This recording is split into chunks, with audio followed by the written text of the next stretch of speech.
Kıymetli izleyicilerim ve takipçilerim, Alevle Mutfak Aşkına kanalıma ve mutfağıma hoş geldiniz. Bugün de sizler için kadayıf ve baklavanın bir arada olduğu çıtır çıtır nefis bir kadayıflı baklava tarifi hazırladım. 3-4 gün sonra dahi çıtırlığını koruyor. Sizleri daha fazla bekletmeden hemen tarifime geçiyorum. Hepinize iyi seyirler. Baklavamın ilk olarak şerbetini hazırlıyorum. Bunun için tencereye 4 su bardağı toz şekeri alıyorum. Daha sonra içerisine 4 su bardağı su ekliyorum. Son olarak içerisine 1 dilim limonu da koyarak şerbetimi kaynamaya bırakıyorum. Kaynayana kadar yüksek ateşte bekletiyorum. Kaynamaya başladıktan sonra tencerenin altını kısık ateşe getirerek 20 dakika boyunca daha kaynatmaya devam ediyorum. 20 dakikanın sonunda şerbetim istediğim kıvama ulaştı. Soğuduktan sonra kıvamı biraz daha katılaşacak. Şimdi şerbetimi soğuması için kenara alıyorum. Diğer yandan hemen baklavamı hazırlıyorum. Bu tarifimde şerbetimi soğuk, tatlımı sıcak kullanacağım. O yüzden ilk olarak şerbetimi hazırladım. Tarifim için 150 gram çiğ kadayıf kullanıyorum. Kadayıfları buzluğa koydum ve dondurdum. Böylelikle ufalamak oldukça kolay olacak. Tabi dilerseniz kadayıfı buzluğa koymadan da yapabilirsiniz. O zaman bıçakla küçük küçük kesmeniz gerekecek.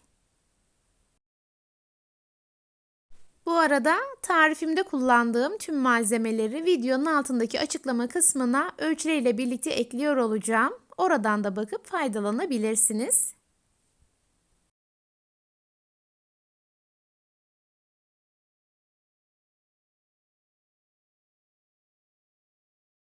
Kadayıfın tamamını ufalayarak hazırladım. Hemen baklavamı yapmaya başlıyorum. Tarifim için hazır baklavalık yufka kullanıyorum. Ve de bu tarifimde toplamda 34 adet yufka kullandım. Yufkanın 2 tanesini kenara ayırdıktan sonra kalanların üzerini bez ile kapatarak kenara koyuyorum. Bildiğiniz gibi baklavalık yufkalar kurumaya çok müsaittir. O yüzden üzerini bez ile kapatmayı ihmal etmeyin lütfen.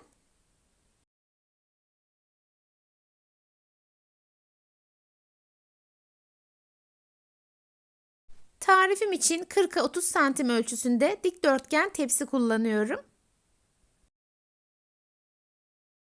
Bu aşamada tepsimizi yağlamamıza gerek yok. 2 adet yufkayı tepsinin tabanına yerleştiriyorum.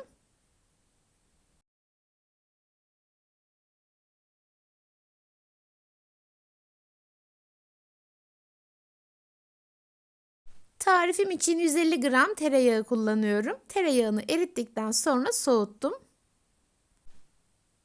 Soğuttuğum tereyağını yufkanın üzerine ince bir tabaka halinde sürüyorum. Tabii ki dileyen bu aşamada margarin veya sıvı yağ da kullanabilir.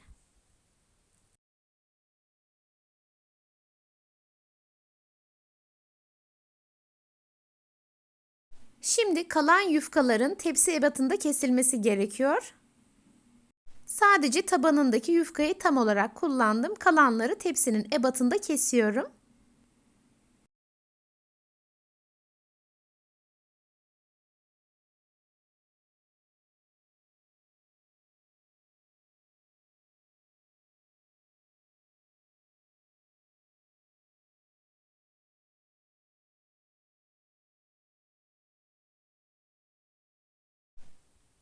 Tepsinin ebatında kestiğim yufkalarım artık hazır.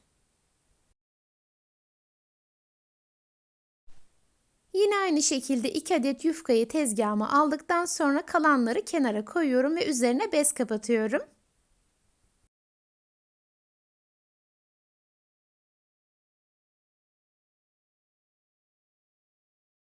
İki adet yufkayı tepsiye aldıktan sonra üzerine tereyağı sürüyorum. Yani baklavamızın tabanında toplamda 8 adet yufka kullanıyoruz ve aralarına tereyağı sürüyoruz.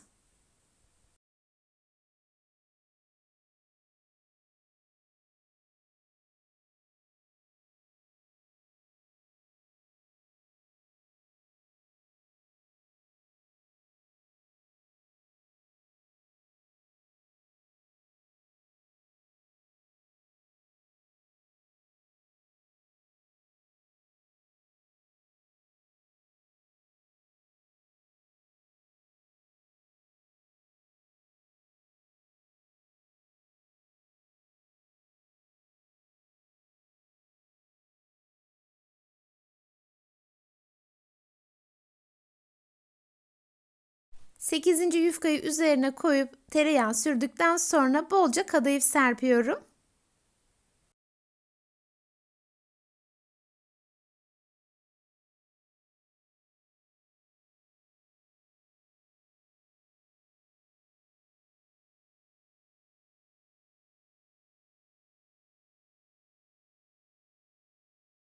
Kadayıfın üzerine de rondodan geçirdiğim cevizi serpiyorum. Tarifim için toplamda 300 gram ceviz içi kullandım. Cevizleri rondodan geçirirken çok fazla ufaltmamaya dikkat edin lütfen. Aralarında iri parçalar olursa baklavanız çok daha lezzetli olacaktır.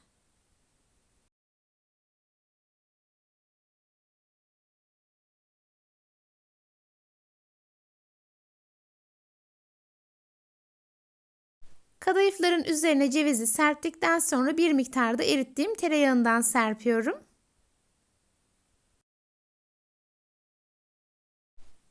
Daha sonra aynı işlemlere devam ediyoruz. 2'şer tane yufka koyarak üzerine tereyağı sürüyoruz. Tarifimin bütün detaylarını elimden geldiğince videomda sizler için paylaşıyorum. Yine de aklınıza takılan bir şey olursa yorumlarınızı bekliyorum. Gördüğüm an yorumlarınıza hemen dönüş sağlayacağım.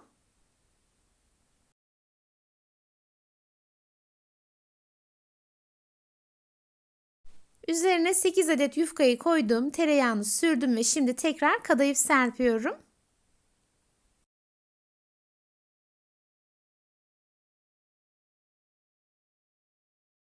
Aynı şekilde kadayıfın üzerine de bolca ceviz serpiyorum.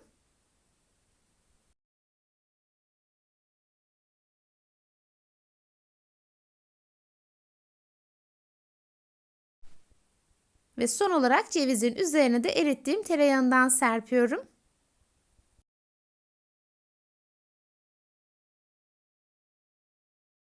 Biraz önce de belirttiğim gibi tarifim için toplamda 34 adet baklavalık yufka kullandım. Baklavamın sadece en üst katında 10 adet yufka kullandım.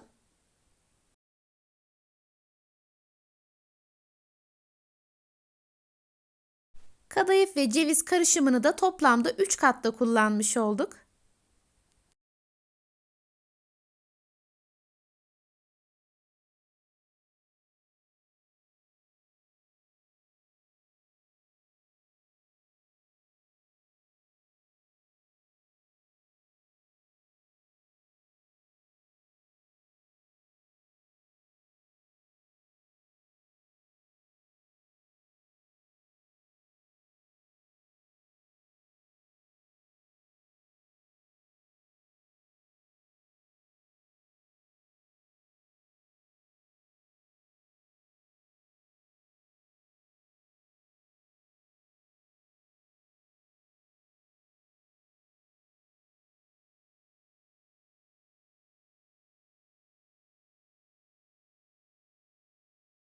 Kadayıf ve ceviz koyma işlemimiz artık bitti. Son olarak üzerine 10 adet yufkayı yine aralarına tereyağı sürerek üst üste koyuyorum.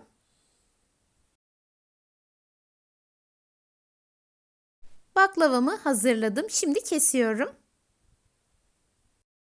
Baklavamı ilk olarak büyük kareler halinde keserek hazırlıyorum.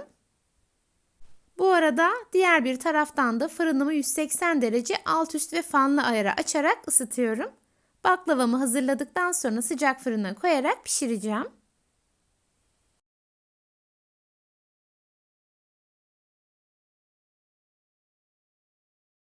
Tamamını kare şeklinde keserek hazırladıktan sonra görmüş olduğunuz gibi üçgen kesiyorum.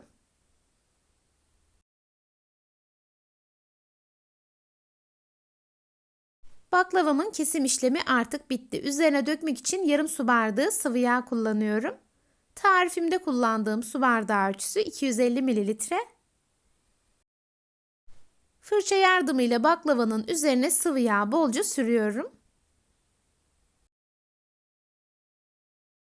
Ve de artık baklavam fırına girmek için hazır. Biraz önce de belirttiğim gibi önceden ısıttığım 180 derecelik alt üst fanlı ayara koyarak pişiriyorum.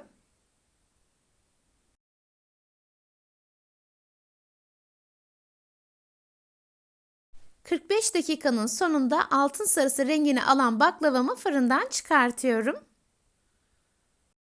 Baklavayı fırından çıkarttıktan sonra bir 15 dakika bekletiyorum. İlk sıcaklığının gitmesini sağlıyorum. Baklavamın ilk sıcaklığı gittikten sonra sıcak baklavanın üzerine buz gibi şerbetimi döküyorum. Şerbetimin ne kadar kıvamlı olduğunu görüyorsunuz. Kıvamlı bir şerbet her zaman baklavanızın çıtır olmasını sağlayacaktır. Bir de baklavanızın çok iyi bir şekilde pişmiş olması gerekiyor. Bu detaylara dikkat ettiğiniz sürece eminim sizler de çıtır çıtır harika bir baklava elde edeceksiniz. Şerbetini döktükten sonra en az 2 saat boyunca bekletiyoruz. 2 saatin sonunda şerbetini çeken tatlımızın süslemesini yapıyoruz. Ben üzerine dökmek için toz fıstık kullandım. Sizler dilediğinizi koyabilirsiniz. Kat kat kabaran çıtır çıtır kadayıflı baklavam artık servis için hazır. Bu güzel tarifimi yapıp deneyecek olan herkese şimdiden kolay gelsin. Afiyet olsun. Gördüğünüz gibi baklavamızın yapımı oldukça basit. Üstelik hem çok lezzetli hem de çıtır çıtır oluyor. İçerisinde kesinlikle hamurlaşma yok. Tarifimi gönül rahatlığıyla deneyebilirsiniz. Videonun başında da belirttiğim gibi tazeliğini ve çıtırlığını 3-4 gün boyunca muhafaza ediyor.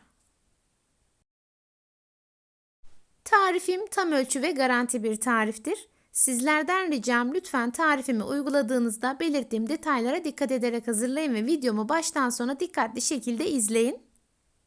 Böylelikle aralarda verdiğim püf noktaları kaçırmamış olacaksınız. Sizler tarifimin son halini izlerken ben de sizlere veda etmiş olayım. Bugün yine çok güzel bir tarifimin sonuna geldim. Beni izlediğiniz için hepinize çok teşekkür ederim. Videomu beğendiyseniz beğenmeyi, hala kanalıma abone değilseniz bana destek olmak için abone olmayı ve yeni videolarımdan anında haberdar olmak için bildirim zilini açmayı unutmayın lütfen. O değerli ve güzel yorumlarınızı her zaman bekliyorum. Videolarımı görmesini istediğiniz arkadaşlarınızla ve sevdiklerinizle paylaşabilirsiniz. Tarifimi yapıp deneyecek olan herkese şimdiden afiyet olsun. Bir sonraki tarifimde görüşmek ümidiyle. Kendinize çok iyi bakın. Hoşça kalın. Allah'a emanet olun.